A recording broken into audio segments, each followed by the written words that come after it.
नमस्कार, मी ज्योतिष किचन रेसिपीमध्ये आपलं मनपूर्वक स्वागत करते। मूग डाळीपासून पौष्टिक अशा नाश्त्याची रेसिपी आपल्याला बनवायची आहे। तर मग त्यासाठी काय साहित्य लागतं ते आपण बघूया। तीळ, टोमॅटो, गाजर, मूग डाळ, रवा, लाल तिखट, हळद, मीठ, जिरे मोहरी, धने पावडर, आलं लसूण। आपली मूग डाळही व्यवस्थित आपण 1 वाटी मूग डाळ स्वच्छ करून घेतली। तिला आपण 2 तास भिजवून घेतली। आपली मूग डाळही व्यवस्थित भिजली आहे।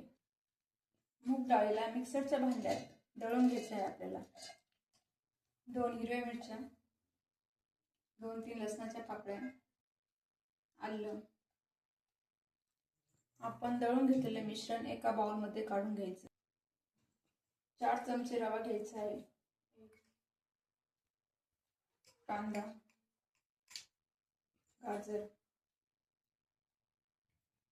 टोमॅटो,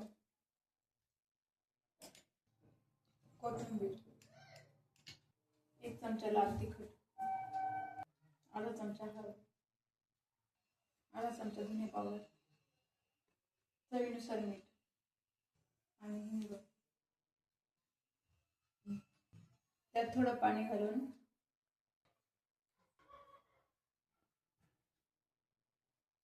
मिक्स करून घेऊ। पॅन मध्ये 2 चमचे तेल,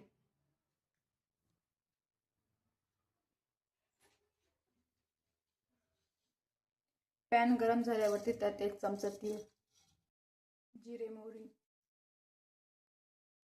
त्यावर मूग डाळीचे मिश्रण घालायचे।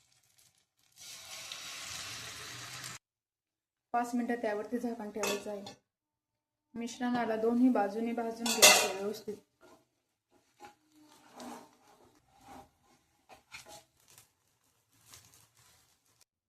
अशा प्रकारे आपलं मूग डाळीचं चविष्ट धिरड तयार झालं आहे।